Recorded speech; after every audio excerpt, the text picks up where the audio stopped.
Sesión de hoy, que es ya un segundo, es ya 24, es ya día 24 de noviembre del 2020. Me coloco aquí nada más para hacer la calibración del color.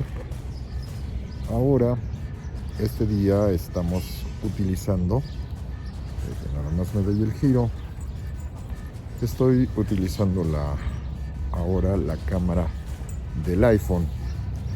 Estoy utilizándola a 4K con 30 frames de velocidad por segundo, y que estoy tratando de seguir ahora las recomendaciones. Ayer vi una entrevista de dos de los blogueros más populares que uno se encuentra cuando habla de temas fotográficos, uno con cámaras de celulares y el otro de cámaras regulares.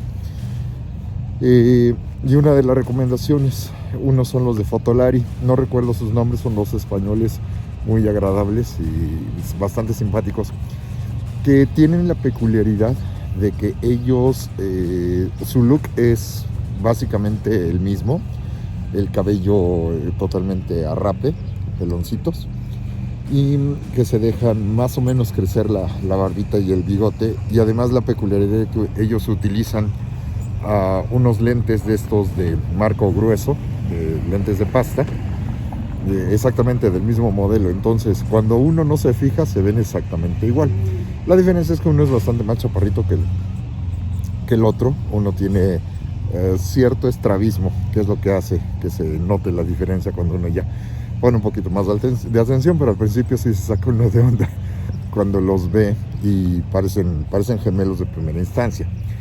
Y el otro, Santa Engracia, se apellida Santa Engracia, Carlos Santa Engracia, es de los que tienen la página de topes de gama, que se dedican particularmente al análisis de cosas que tienen que ver con celulares, aunque también hacen los estudios de cámaras fotográficas como tal y algunos otros elementos de tecnología.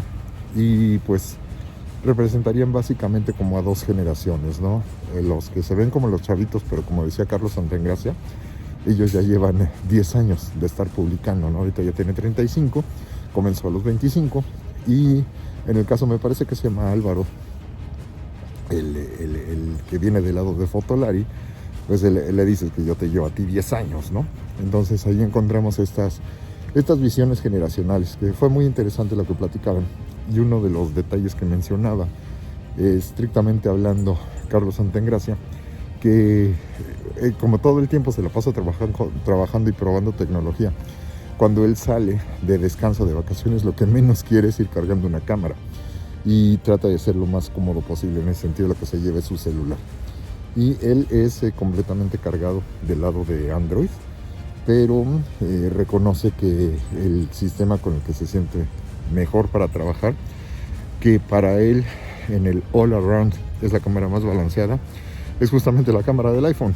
Y pues inclusive hasta Álvaro sí le hice el comentario, pero ¿cómo se te ocurre decir estas cosas? Se te va a echar encima ahorita la gente en la red. Y digo, pues es que es cierto, es la verdad, es con la que yo mejor me entiende, con la que mejor me acomodo. Y que dice, desde su opinión, de la perspectiva del video, no hay mejor cámara que la que tiene el iPhone, refiriendo al iPhone 11, que sería este modelo. Y dice que en cuanto le llegue la oportunidad de tener entre las manos el iPhone 12, pero ni se la va a pensar, ¿no? Entonces, una de las recomendaciones que estaba haciendo, y por eso estoy haciendo esta introducción, era el que la forma en la que él está acostumbrado a grabar siempre, ya en la edición se hacen otro tipo de ajustes, pero lo que él siempre le da los mejores resultados es grabar siempre a 4K y en 60 frames por segundo. Aquí en este caso era lo que quería yo justamente hacer para comprobarlo, pero en este caso la cámara no me da la opción de los 60 frames, me deja lo máximo a 30. Entonces, pues bueno, es el equivalente que ahorita voy a utilizar. Yo estaba tratando de utilizar la recomendación para que se viera más cinematográfico, para que se vieran los movimientos un tanto naturales y no ya un poquito artificiosos cuando se hacen ciertos movimientos de las manos o va pasando un carro o algo así. Estaba tratando de utilizar los 24 décimos nosotros cuadros por segundo, ¿no? Pero bueno, voy a probar. Se supone que los expertos son ellos. Voy a probar a ver cómo se ve en ese sentido, y me está haciendo recordar que hay ciertos ajustes que me parece que puedo hacer aquí al interior de la cámara para que me permita hacer la grabación a 60 frames por segundo. Es más, vamos a hacer la operación en este momento para ver si podemos hacer estos ajustes. Ok, ya estoy aquí de regreso. Efectivamente sí encontré la forma de hacer el ajuste y ya lo pude dejar ahora sí a 60 cuadros por segundo. Y pues de entrada la definición que estoy viendo aquí en la pantalla sí se nota una diferencia con base en lo que estaba viendo anteriormente. Se ve el movimiento bastante más fluido. La contraparte es que obvio chupa muchísima más memoria y chupa muchísima más pila. Por eso había sido la razón por la que le había bajado la definición. Pero bueno, vamos a hacer la prueba, sobre todo para el ajuste dentro del proceso de edición. Entonces, ya habiendo sacado de mi organismo la explicación técnica del por qué ahorita estamos utilizando el iPhone 11 a 4K y a 60 cuadros por segundo, bueno, nada más remarcar que estoy utilizando el gimbal, el Osmo OM4, para que mantenga un mayor nivel de estabilización, aunque también ayer Carlos Santengracia hacía el comentario de que la estabilización de estas cámaras, y él particularmente se refirió a 3 marcas en el caso de la gama alta, y que pues bueno, evidentemente su programa también se llama topes de gama, y los de Fotolari también van sobre la misma línea. Las 3 cámaras que pertenecerían a las 3 marcas que tienen la gama más alta, que también evidentemente pues son los más caras, van a ser no necesariamente en orden de importancia: el iPhone, el Huawei y el Samsung. Ya hablaremos en cuestiones técnicas un poquito más adelante. Lo que quiero retomar en este momento son los comentarios que había comenzado a hacer ayer con respecto al proceso de evangelización de la Nueva España, en este repaso que les estoy dando a los alumnos del diplomado en Historia y Cultura de México en la etapa 1, que abarcaría de la conquista al proceso de independencia. Y mencioné las 3 oleadas de evangelizadores que van a llegar a estas tierras y que son los que habitualmente nosotros nos referimos, a veces de manera un poquito equivocada, refiriéndonos a ellos como las órdenes religiosas más importantes, ¿no? Pero ya aclaré que no es que unas sean más importantes que otras, sino que se cumplen funciones distintas. Con base en ese planteamiento, las 3 que siempre salen a relucir, por supuesto, son la orden de los franciscanos, 1524 llegan; la orden de los dominicos, 1528 comienzan a trabajar sistemáticamente ya; 1533 la orden de los agustinos; y la que dejé al final es la orden de los jesuitas, que van a llegar entre comillas en una temporalidad más tardía, comparando particularmente con lo que son las 3 órdenes que han llegado previamente, porque estos van a llegar alrededor de 1573, y va a ser la Compañía de Jesús, los que nosotros identificamos como los jesuitas. Y hay que considerar que, comparado con la creación de las 3 órdenes previamente referidas, los jesuitas son más adentrados dentro del concepto que nosotros identificaríamos como la dichosa antecedentes de la modernidad.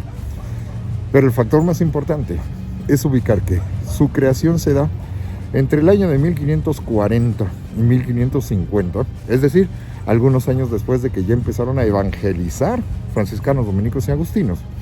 Pero lo más importante es que cuando ellos llegan acá, aparte de que ya llevan sus 30 añitos, casi 25 años de haber sido fundados, para 1573, ellos están arribando después de que ya está establecido, 1, el Tribunal del Santo Oficio de la Inquisición, y 2, lo más importante, ya ha culminado el Concilio de Trento y ya se han empezado a tomar una serie de medidas para ajustarse a lo que el Concilio de Trento ha acordado que deben de ser las formas del manejo de las ceremonias religiosas, de la impartición del catecismo, de la incorporación de aquellos que sean nuevos en la fe.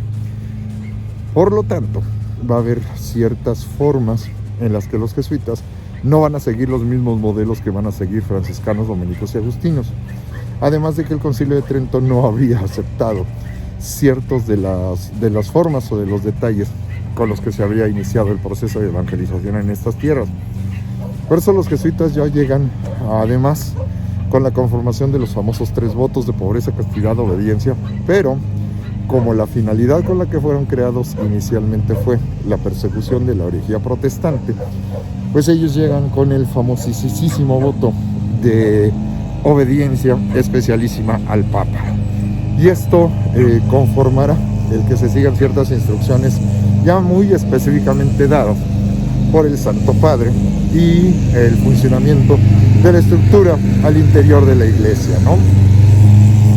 Los jesuitas sabemos que van a representar a una de estas órdenes religiosas ya reestructuradas, ya renovadas, y que van a tener una gran influencia, sobre todo cuando no les toca en el proceso de evangelización, el enfocarse a la educación, y no a la educación de todos, sino particularmente en la educación que va a tener que ver con las clases altas, ¿sí? Que va a tener que ver con los hijos de los nobles, que va a tener que ver con los hijos de los que gobiernan en estas tierras, y evidentemente la influencia que van a tener para las formas de gobierno que vengan a posteriori.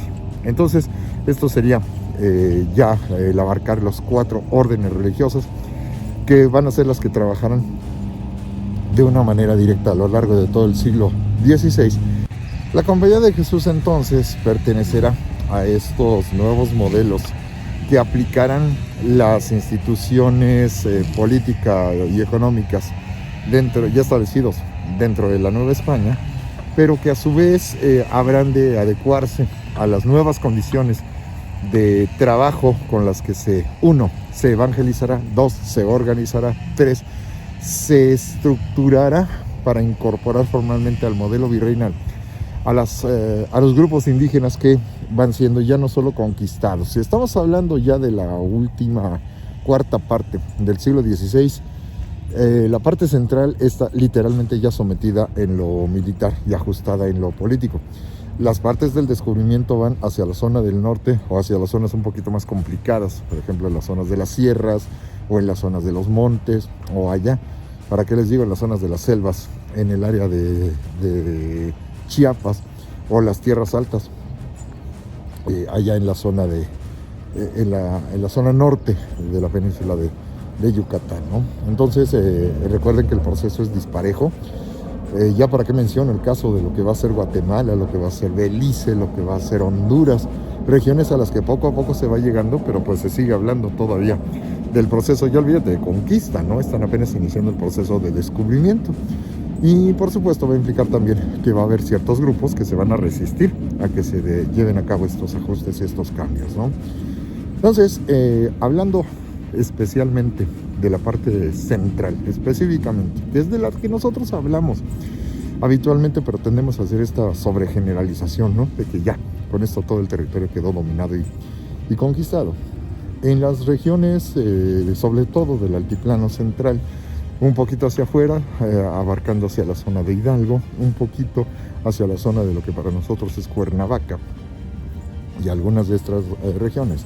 Administrativamente se va a utilizar sobre todo para evitar la sobreexplotación o la mala explotación que las primeras épocas, los 10 primeros años, se estuvieron desarrollando, sobre todo cuando no existía ya la base formalmente establecida del virreinato, a la época del dominio de los conquistadores, para evitar que sigan pasando este tipo de problemas.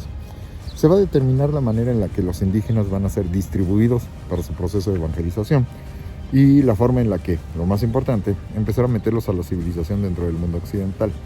Y esto es aquello que nosotros identificamos como el proceso de la encomienda, que fundamentalmente es encargar a un grupo pequeño, muy pequeño, de responsables del proceso de no solo de llevarles a su costo, ¿sí? El pago o los gastos los van a tener que hacer los conquistadores que sean encomendados para, uno, meter a los indígenas al cristianismo y dos, introducirlos dentro del esquema de la policía y el buen gobierno, entendiendo que esto representa lo que nosotros identificamos como civilizarlos, ¿no? Dentro de los parámetros del occidental. Entonces, además de que nos van a tener ellos que conseguir a los frailes para que vengan a evangelizar a los indígenas, ahí viene lo más importante, porque no nada más aviéntales a los padrecitos y que les empiecen a enseñar a rezar, ¿no? Sino enseñar a los indígenas a organizarse de un esquema habitacional, un esquema social, un esquema político, que es lo que nosotros identificaríamos como vivir como Dios manda, ¿no? Desde aquellas épocas esas frases ya tienen toda esa connotación y toda esa lógica, y retomarán algunas ideas que les parezcan útiles, pero se van a tener que adaptar a las normas y a las reglas del mundo occidental. Entonces, a lo mejor ellos se encuentran que es muy útil para sus propósitos que los indígenas estén organizados por calpulis, que tengan ya esta división barrial, en donde ya hay una distribución del trabajo, donde existe una distribución de los alimentos, ciertas labores específicas que además están también organizadas por barrios. Estos tampoco los van a desaparecer, por favor, ¿no? Nada más que en lugar de concentrarse en estos pequeños templos, los ejemplos que podemos ver en Teotihuacán, que cada barrio tiene como su equivalente de piramidita, en donde se hacen sus respectivos cultos. Por supuesto que en lugar de que sean cultos de los prehispánicos a las respectivas deidades, poco a poco viene el proceso de sustitución. La organización les va a servir, pero no les sirve de nada si ellos están venerando a la Coatlicue o si ellos están venerando a Quetzalcóatl o Huitzilopochtli. Por lo tanto, va a empezar todo este proceso de sustitución de las imágenes de unos por los otros, ¿no? Que el Concilio de Trento lo va a ver como algo peligroso, porque van a decir, a final de cuentas los indios siguen venerando sus deidades anteriores y nada más les estás cambiando las formas, ¿no? Por eso se tiene que hacer de una manera más sutil este proceso de reestructuración y de cambio, ¿no? La base, decía, sobre la que se va a estructurar esto, será esta estructura político, económico, administrativa y religiosa que nosotros identificamos como la encomienda. Literalmente se asigna a un grupo de personas, reitero, de poca extensión, no van a ser muchos, que van a ser los llamados encomenderos. Habitualmente son estos conquistadores de mayor nivel, los jefes, los comandantes, los capitanes, que recibirán como premio una serie de tierras para comenzar a explotarlas. Hay que recordar que las tierras no le pertenecen al conquistador. Ellos vinieron en nombre del rey, ellos vienen en nombre del soberano, en nombre del mismo toman las tierras y el soberano les concederá la merced, les dará la gracia de nombrarles regentes terrenales, pues, y la forma en la que ellos reciben esta labor y los títulos que van a recibir va a ser justamente el de encomenderos. A ellos se les encomienda civilizar y evangelizar a estos indígenas, y el resultado es que entre ellos se van a comenzar a repartir los terrenos que ya hayan sido sometidos sus gobernantes para los nuevos que los van a sustituir, que serán los encomenderos. Y aquí la parte más importante es la socioeconómica, porque el trabajo que necesitan es explotar las tierras, ¿no? Y se tienen que construir los caminos, y se tienen que reestructurar las ciudades, se tienen que destruir los templos viejos, se tienen que construir los templos nuevos, se tienen que construir los conventos, se tiene que traer a los frailes, se tienen que conseguir los recursos para hacer las construcciones, para sostener a los frailes, para reestructurar a los indígenas. Es una labor titánica la que se va a hacer en este sentido. No es nada más llegar, destruir y que los indios construyan todo. No, por favor, eso es mucho más complicado de lo que parece. Y la estructura con la que se va a organizar es la dichosa encomienda. En el caso de la labor que se va a hacer con el indígena, la encomienda tiene la característica fundamental de que el trabajo del indio no es remunerado. Hay que recordar que no existe aún el sistema socioeconómico capitalista. Esto está muy lejos, faltan 2 siglos para que comience a sentarse las bases de lo que será fundamental con el desarrollo de la revolución industrial. Y todo este proceso implica la explotación de la mano de obra a veces muy calificada, en el caso de los indígenas que son especialistas en escultura o los que son especialistas en la labor de construcción. Hay que recordar que no se van a agarrar a la primera indígena que va pasando para decirle esculpe, ¿sí? O para decirle construyete una iglesita, ¿no? Inclusive los propios frailes adolecen de este tipo de problemas, los encomenderos. Pues recuerden que ellos no son profesionistas, o sea, ahí si bien nos va el caso de Hernán Cortés, si bien nos va, medio estudió un par de años en la universidad, la carrera de Derecho, ¿no? Pero él de Arquitectura no sabe ni tiene la menor idea. Entonces, por eso van a tener que traer una gran cantidad de libros, van a tener que consultarse entre ellos, porque no van a llegar arquitectos reconocidos en Europa a asesorarles cómo construir y hacer los grandes monasterios y los grandes castillos, no. Ellos van a tener que reinterpretar con base en planos, van a tener que reinterpretar con base en dibujos, con base en grabados, cómo se pueden hacer las grandes construcciones, ¿no? Cómo se construye un arco, ¿sí? Estructura arquitectónica. Y esta labor pues, nos permite ver ahí cuando ustedes puedan, léanse la arquitectura mexicana, la base conventual, ¿no? Los conventos de México, la gran obra de este señor Kubler, y todo lo que va a representar estos estudios de una arquitectura que de hecho recibe la herencia todavía de un mundo medieval europeo claramente definido, ¿no? Y a muchos te dicen que literalmente el medievo y la arquitectura gótica, literalmente se vino a morir aquí. Entonces, por eso van a ustedes a encontrar, sobre todo en estos conventos del siglo XVI, que llegan a ver estas estructuras en las partes correspondientes a las bóvedas, en donde si bien ya comenzamos a encontrar las primeras construcciones, sobre todo en el caso de las cúpulas, las pechinas, estos como triángulos invertidos que sostienen el tambor, este círculo que servirá de base para que se construya sobre él la cúpula respectiva, la bóveda de media naranja, etcétera. Todos estos elementos que nosotros vamos a encontrar, que van a tener que diferenciar lo que es una bóveda de lo que es una cúpula, y saber utilizar las cimentaciones como para, por ejemplo, poder construir las dichosas nervaduras que distribuyen el peso de la estructura en las partes altas, que es la herencia que viene del mundo medieval. Pero las nuevas técnicas de construcción implica que ya no necesariamente la base de las nervaduras góticas tengan una función arquitectónica estructural, sino que ya incluso llegan a ser más de adorno que de otra cosa, ¿no? La evolución está viéndose ya muy notoria, y este proceso de cambio y ajuste se encuentra claramente desarrollado en distintas partes, en las distintas, diríamos, utilizando términos arqueológicos, las distintas etapas constructivas, ni más ni menos que de la Catedral Metropolitana.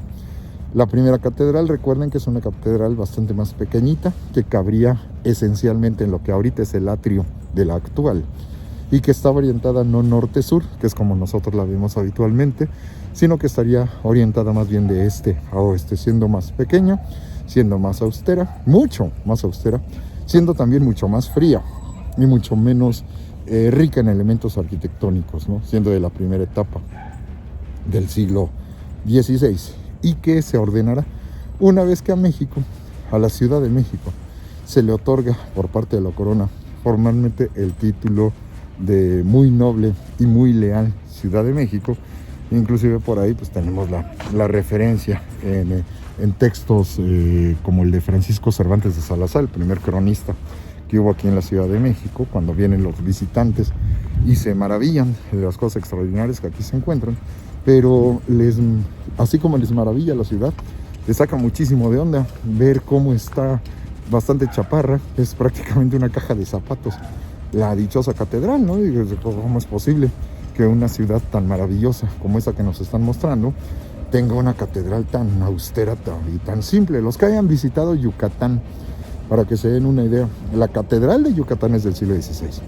Y ustedes notarán que está la puerta de entrada, notarán que está el escudo en la parte superior, el rosetón, y párale de contar, o sea, son 4 paredes viles, bueno, viles en el sentido de la decoración, pero que no tienen una mayor estructura que les permita establecer este diálogo con el espectador, cómo van a ser las portadas o los retablos que se hagan a posteriori.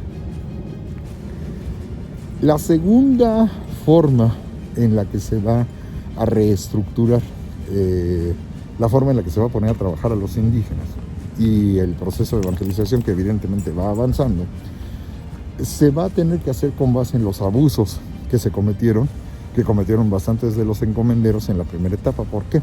Porque a veces ellos requerían más mano de obra de la que se les quería asignar originalmente y terminaban llevándose a medio pueblo, ¿no? Y de distancias de más de 10, de más de 20, de más de 30 kilómetros, y dejaban sin mano de obra a los pueblos respectivos, ¿no? O se los llevaban y se quedaban con ellos durante 2 semanas, ¿no? Y no les permitían regresar a sus lugares de origen, con las consabidas molestias, con los consabidos enojos y las consabidas afectaciones a los otros territorios a los que ellos originalmente pertenecían. Por eso la corona, ya para allá de los años 40, va a tener que tomar una serie de decisiones. No es extraño que además vengan los ajustes propiciados por el nuevo virrey para que se haga una compilación de normas y de leyes junto en coordinación con España, de lo que se van a identificar como las dichosas leyes nuevas de 1492, perdón, de 1542. Y estas leyes nuevas, hay que recordar que no es un código penal ni es un código civil como el que nosotros estamos acostumbrados a ver y a manejar. Un segundo, porque viene un camión. Que básicamente lo que hacen es recopilar las leyes que se tengan por escrito en distintas ciudades de distintas épocas, y lo que hacen es aglomerarlas en un solo corpus que compila, pero no necesariamente separa, ni jerarquiza, ni reordena temáticamente las leyes. Pero bueno, es un intento de unificación de criterios. Con base en ello, pues, y con base en las quejas que se han estado recibiendo constantemente, los indígenas no es raro que de repente tiendan como a negar las enseñanzas que se les han transmitido, y no es extraño que algunos de ellos incluso terminen volviendo a su antigua religión. Ese va a ser el caso de don Carlos Ometotzin, que va a ser nieto de Nezahualcóyotl, hijo de Nezahualpili, y que él terminó convirtiéndose en un relapso, ¿no? Volviendo a caer en los viejos cultos de la religión antigua. Y en aquel entonces, para cuando va a ocurrir el caso de don Carlos, aún no estaba establecido el Tribunal del Santo Oficio, había una inquisición episcopal, es decir, el encargado de manejar esto era el obispo de México. Y recuerden que el primer obispo de México va a ser don Juan de Zumárraga, y Juan de Zumárraga va a tomar la decisión sumaria. Quiere poner un claro ejemplo de lo que le va a pasar a aquellos que no obedezcan lo que se está diciendo, y menos en el ámbito religioso, y va a ordenar no solo que se le enjuicie, sino se le encuentre culpable, y el castigo que va a recibir es morir quemado en la hoguera. Lo que no nos suelen platicar es que don Carlos Ometotzin, después de haber recibido este castigo, los indígenas se van a quejar y les van a parecer excesivas las decisiones que tomó el obispo y las noticias una vez que llegan a España. Y considerando que también se ha ido conformando una nueva agrupación de asesores para el soberano, que se dan cuenta, tienen la pertinencia de saber que no pueden medir la forma de rendir el culto de los españoles sobre todo con los nuevos indígenas que apenas están empezando a entrar en esta visión de lo que para ellos es una nueva religión. Y teniendo un poquito más de prudencia y pertinencia, se va a terminar creando el Consejo de Indias. Y este Consejo de Indias, cuando se llegan a tomar decisiones tan graves como lo de la muerte y ejecución de Ometochsin, se van a dar cuenta de que no pueden poner ese tipo de castigos tan fuertes. Sí, van a entender los indígenas el peligro que esto representa, pero lo que van a provocar es un encono y una molestia mayor. Entonces, para evitar que se lleguen a dar rebeliones en el futuro, peleando por lo que son asuntos de fe, en las que ellos apenas están empezando a entender, apenas son nuevos, la decisión que se va a tomar es que a los indígenas no los puede tocar el obispo, solo para cuestiones netamente administrativas, y para decisiones mayores la decisión la tendrá que tomar y el permiso tendrá que otorgarlo el Consejo de Indias. Esto va a ser fundamental, porque más adelante, cuando ya se establezca el Tribunal del Santo Oficio de la Inquisición, también por ahí de la década de los 70, más o menos al parejo del tiempo que llegan los jesuitas, la Inquisición no va a tener jurisdicción sobre los indígenas. Entonces entiendan ustedes que estas leyendas que luego nos plantean de cuántos miles de hombres, que de entrada es falso, y sobre todo los pobres indígenas que van a ser perseguidos por la Inquisición, no es cierto, a ellos no les toca, ellos no tienen ninguna jurisdicción, es el Consejo de Indias el que tiene que tomar esas decisiones. A esto agréguenle otros detallitos, y dentro de estos otros detallitos es que efectivamente también hay encomenderos que están pasando de la raya y que están trayendo indígenas de regiones muy lejanas a hacer labores muy pesadas por un tiempo demasiado exagerado. Entonces se va a tener que hacer un ajuste. Se van a limitar las fundaciones de nuevas encomiendas. Se limitan, si mal no recuerdo, básicamente un máximo de 30. Y comienza a circularse el rumor de que las encomiendas no podrán durar más allá de la vida del encomendero originalmente designado. Por supuesto, creo que entenderán que los que se van a pegar el grito en el cielo van a ser los hijos de los encomenderos, ¿no? Porque ellos van a decir, pero si eso es la labor de mi padre, es justo que yo lo termine recibiendo. Además, acuérdense que en aquellas épocas la forma en la que se manejaban las herencias era predominantemente con la estructuración del mayorazgo. El hijo mayor es el que va a heredar el cargo de encomendero y por supuesto las tierras las heredará él a su propio hijo para mantener la estructura sin cambios, ¿no? Ahí es donde va a venir una serie de problemas y de demandas judiciales hacia la corona o hacia el virrey, porque los hijos de los conquistadores no van a estar de acuerdo con ello. Que va a terminar derivando uno de estos pleitos, lo que sabemos que va a terminar ocurriendo, en el primer intento de golpe de estado que se va a dar en estas tierras y que lleva a este golpe en donde quiso conseguirse ahora sí que la independencia de estas tierras. Es el primer antecedente que tenemos en ese sentido, aunque es todavía en el siglo XVI, en el que quiso coronarse rey de México a Martín Cortés, el criollo. Junto con él pues van a estar otro grupo de encomenderos como los hermanos Ávila Alvarado y su propio medio hermano, el otro Martín Cortés, en este caso el mestizo, el hijo de Hernán Cortés y la Malinche. Entonces, tomando en consideración esta serie de situaciones para evitar justo que se presenten ya más situaciones como estas, se va a hacer un ajuste, y dentro de ese ajuste, en lugar de que siga existiendo como nosotros lo conocemos, se va a hacer un derivado a una nueva forma organizativa que va a ser el recogimiento. También esto en mucho va a tener que ver el repartimiento, perdón.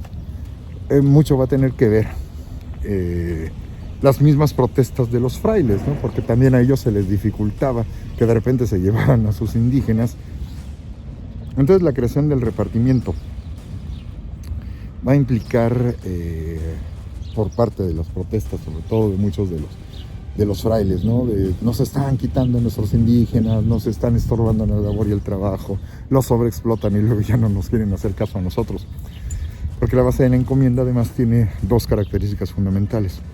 No es remunerada, la encomienda no le va a pagar ningún salario, no existe el sistema capitalista, reitero, en aquellas épocas. y además es obligatoria. El indígena no puede decir que no. Y los frailes tampoco, porque al final de cuentas los frailes son llevados por los propios encomenderos y casi literalmente los frailes deben de someterse a lo que la voluntad o el poder o la economía del encomendero les está facilitando. Como hay muchas protestas, la corona decide hacer un ajuste.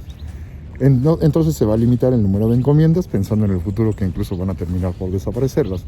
Y ahora la nueva organización va a ser aquello que nosotros identificamos como el repartimiento. Reitero, el repartimiento, las dos características que va a tener es que sigue siendo obligatorio, pero se le tendrá que dar algún tipo de remuneración al trabajador, recordando que no existe el sistema económico capitalista. Y teniendo en consideración este pequeñísimo detalle, habría que ubicar que las formas de pago, pues evidentemente no van a ser depósitos bancarios, evidentemente no va a ser un salario con seguro social, nada de esto existe. Están literalmente a más de 3 siglos y medio de que estas instituciones que para nosotros son perfectamente establecidas a nivel gobierno, alguien sueñe siquiera en el siglo XVI que van a existir. Habría que darles algún tipo de retribución para que no se sientan tan mal tratados en ese plano, ¿no? Y pues tomen en consideración que en aquellas épocas el circulante es prácticamente nulo, ¿no? Y las limitaciones para el manejo del consumo para los indígenas en la vía que nosotros identificamos como el mercantilismo, pues apenas está empezando a nacer. Recuerden que es una sociedad que básicamente vive del intercambio, vive del trueque. Y con los europeos tampoco crean que es algo así como perfectamente arraigado. El problema es que cuando se determine de qué manera les van a pagar a los indígenas, pues mucho de ello se va a tener que hacer literalmente en especie. Y al momento de que se les pague de esta forma, pues ahora sí que el pago tendrá que ser acorde a las posibilidades del antiguo encomendero y ahora encargado del repartimiento. Y a veces esto va a implicar que, pues bueno, ¿sabes qué? Aquí lo que tenemos es que producimos hartos nopales, ¿no? Entonces, pues se les va a pagar con cargas de nopales. En un principio puede parecer algo positivo, pero cuando con lo único que les pagas es con nopales, evidentemente, después de cierto tiempo, se les pueden echar a perder. Acuérdense que no existe la refrigeración. Una dieta basada única y exclusivamente en nopales como que tampoco es lo más óptimo que ellos puedan querer o puedan desear. Y eso en el caso de los que les digo que a lo mejor les puedan pagar con nopales, ¿no? Y en el caso, por ejemplo, hubo una demanda, sí hubo una denuncia en donde acusaban que sí les pagan, de que les pagan, pero el señor encomendero tiene un negocio de fabricación de zapatos, ¿no? Literal. O en este caso trabajando, si quieres, con cacles, ¿sí? Ponen artesanalmente a sus indígenas a producir huaraches, según nuestros conceptos. Pero resulta que hay un indígena que es el que mete la demanda al Consejo de Indias, en donde dice, es que de que me pagan, sí me pagan, pero el señor ya van, por supuesto, se tienen que poner de acuerdo en la periodicidad. No existen las quincenas, ni existen los meses, ni existen la estructuración del asalariamiento, como nosotros lo conoceríamos en época contemporánea, ¿no? Entonces, imagínense que te están pagando, sí, pero te pagan con puros zapatos. Entonces se queja el indígena de que él ya tiene 12 pares de zapatos o 10 pares de zapatos de huaraches, que además él no puede revender, si él no puede andar intercambiando como si nada, ¿no? Esas son algunas de las quejas que se van a llegar a presentar. Entonces, cuando se llegan a presentar situaciones como estas, en las que pues sí se está cumpliendo con el pago en especie que se tiene que cubrir en el manejo del repartimiento, el indígena no puede decir que no, pero tiene que recibir ya algo a cambio. Pues resulta que no está siendo equilibrado, no está siendo satisfactorio, o está incluso hasta sirviéndole para los negocios del propio repartidor, ¿no? Nuevamente vuelven a aparecer una serie de quejas en ese sentido, y ya será para la etapa posterior, la segunda mitad del siglo XVI, donde nos vamos a encontrar que viene el ajuste sociopolítico económico más importante y que va a marcar el camino del futuro de la economía, particularmente la agrícola, en la sociedad novohispana. ¿Por qué? Porque la decisión que se va a terminar tomando es el de sustituir, desaparecen, se acaban por completo las encomiendas, sirve temporalmente el manejo del repartimiento, pero comenzará a generalizarse el uso del peonaje. Y en el caso de la tercera etapa, que es el peonaje, esto implica los dos puntos obligatorios que se deben de cubrir. Uno, el trabajo tiene que ser remunerado. Se va a seguir manteniendo un poquito la problemática en ese sentido, pero la diferencia es que no se puede obligar al indio a que acuda. Entonces recuerden las diferencias fundamentales. Encomienda es obligatorio y no remunerado, aunque el sostenimiento tiene que venir por cuenta de los patrones. Repartimiento es obligatorio y sí remunerado en la mayoría de los casos. Y en el caso del peonaje es libre y tiene que ser remunerado. Creo que entenderán que estas formas de trabajo del dichoso peonaje sientan las bases de lo que en las respectivas haciendas que se están comenzando a construir y en haciendas de rango más pequeño, económicamente menos rentables o menos extendidas, dependiendo también de quiénes son los que van a comenzar a explotar estas tierras. Creo que entenderán que están haciendo lo que nosotros conocemos como la hacienda y nacen las rancherías, ¿sí? Nacen los dichosos ranchos que van a contratar a sus trabajadores para que les cuiden el ganado y les funjan como pastores, que los van a contratar como mano de obra para cosechar, para sembrar, para guardar y cargar las cosas, para ayudar en las labores internas, para la servidumbre, etc. Y esta es la base fundamentalísima para la historia de México en su base económica de la agricultura, porque sabemos que este sistema del peonaje va a terminar llegando hasta el siglo XX. Y que es esta también leyenda negra que se ha construido con base a estas haciendas donde explotan y matan a golpes a los trabajadores que viven literalmente como esclavos.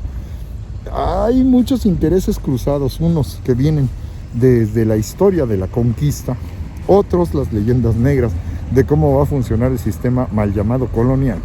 Y por supuesto lo que lo acabo de rematar va a ser la época porfiriana, ¿no? En donde también los intereses de la visión netamente revolucionaria pues van a poner literalmente como si los trabajadores vivieran todos encadenados y murieran constantemente por miles, si no es que por millones, con la explotación del patrón desgraciado, casi que le faltan los colmillos, los cuernos y la cola, que se dedican a matar a estos indígenas al por mayor. Eso es mucho de lo que construyó la historiografía de la posrevolución. Entonces creo que ya tenemos varios elementos para recordar, más los apuntes que ustedes tienen, de cómo funciona el proceso de evangelización, de cómo se van a establecer las bases socioeconómicas y pues bueno, el otro punto que sería importante, si ya tenemos la figura del virrey a partir del año de 1535, habría que considerar, siendo inaugurada la línea de los virreyes por parte de don Antonio de Mendoza, ¿qué funciones tiene el virrey? Y el virrey es literalmente, mencioné ayer, el otro yo del rey. Y las decisiones que él vaya a tomar en conjunto con las reglas establecidas en el Supremo Consejo de Hacienda, que deriva de España, el Consejo de Indias, la Casa de Contratación de Sevilla, a nivel metrópoli virreinato, se verá supeditado también a una serie de asesores que van a tener. Él tiene la última palabra, él es el presidente de la audiencia, y aquí él presidirá justamente las reuniones de la audiencia y del cabildo de la Ciudad de México. Él tendrá jurisdicción para las órdenes y la organización militar. Les recuerdo que no existe un ejército, se va a tardar hasta la segunda mitad del siglo XVIII en aparecer el primer ejército regular dentro de estas tierras. Y cuando hay que hacer algún tipo de movilización, se traen oficiales desde Europa y se recluta de manera obligatoria a los habitantes de estas tierras, en lo que quedan exentos los indígenas, ¿sí? Ese es otro punto. Los indígenas no se les puede andar reclutando para cuestiones de milicias, ni se les puede andar juzgando en cuestiones religiosas. Los indígenas van a comenzar a recibir una serie de privilegios, que es bien curioso. Cuando vienen sus descendientes mezclados que ya no son indígenas puros, van a comenzar a aparecer aquellos que identificamos como los indios ladinos. Sus primeras características las vamos a encontrar con los indígenas que le dicen que sí a todo al patrón, pero por atrás nada más el patrón se voltea, le miente, el equivalente a recordarle a su mamacita, a insultarlo, a ofenderlo, a hacerle señales obscenas. Se vuelve a voltear el patrón y no, sí, patroncito, lo que usted diga, ¿no? Es el indio ladino en el que no se va a poder confiar, en el que uno no va a poder establecer una serie de lineamientos de convivencia armónica, porque sabes que se van a terminar desquitando contigo de alguna forma, o te van a hacer mal un trabajo, o no te van a vigilar adecuadamente, ¿no? El indio busca las maneras también de desquitarse, a veces con justicia y otras no tanto, porque así como hay malos patrones, también va a haber patrones responsables y va a haber patrones, los menos, pero también van a existir, que van a ser irresponsables, para irnos eliminando esta línea del indio y pueblo bueno y el desgraciado gachupín maldito explotador, ¿no? Sobre todo en esta línea contemporánea en donde ser rico es malo y ser bueno y ser pobre es bueno, ¿no? Tomando entonces en consideración esto, ubiquen ustedes que el jefe político más importante, presidente de la audiencia, es el virrey. Él en el rango militar tiene el nombramiento de capitán general de estas nuevas tierras, jefe de las milicias. En la cuestión de la economía, aquí lo que va a funcionar es el equivalente al Tribunal de Hacienda, de ahí nace la base del sistema económico administrativo que después se convertirá en capitalista. Hacienda es todo lo que tú haces, es lo que has hecho con tu labor, con tus manos, con tu trabajo, con tu inteligencia. Por eso, cuando yo digo que voy a revisar mi hacienda, hacienda terminó convirtiéndose en sinónimo de la estructura, del edificio, del rancho, etcétera, ¿no? de los animales, del campo bardeado, etcétera. Cuando hacienda es lo que tú has hecho, es lo que tú has realizado con tu labor, con tu trabajo y con tu esfuerzo. Eso es hacienda. Por eso, si la corona te dio a ti el permiso para llegar, crecer, desarrollarte y ayudar a acrecentar y mejorar dentro de tus parámetros estas tierras, pues obviamente tú tienes que pagar una tributación hacendaria a la corona, que fue la que te lo permitió. Entonces, ¿qué tenemos? El virrey es superintendente de la Real Hacienda local, es capitán general de milicias de estas tierras, es presidente de la Audiencia de México, es tribunal supremo juez de la corte local. Hay uno que se me estaba riendo. En la cuestión religiosa es la única donde él sí no tiene la jurisdicción absoluta. ¿Por qué? Porque la jurisdicción religiosa no le corresponde al virrey, le corresponde al obispo de la catedral de la Ciudad de México. Y ahí es el único cargo de los más importantes que va a tener el virrey, en donde él no es el titular, él no es el principal, él va a ser vicepatrono de la iglesia. Él se tiene que encargar de dar todas las condiciones para que la jerarquía eclesiástica local se pueda acrecentar, desarrollar, crecer, etcétera, pero él no es el jefe, él no es el que manda, ahí sí está supeditado a lo que diga el obispo. Entonces tenemos la base de la política, tenemos la base de la economía, tenemos la base de la aplicación de justicia, que serían los elementos fundamentales con los que el virrey va a tener todo el poder concentrado en este sentido, ¿no? Entonces, bajo estos lineamientos, tenemos ya la base de cómo funciona la estructura desde la línea política del soberano, el virrey y el otro yo del rey, lo que va a ser el obispo, el encargado de hacer la aplicación del sistema religioso ya establecido, con las dos bases fundamentales que van a ser el clero regular, que son los que se dedican a la evangelización propiamente, o los que se dedican a la oración, o los que se van a dedicar más adelante a las labores hospitalarias o a la educación de ciertas personas de las clases de los estamentos intermedios, ¿no?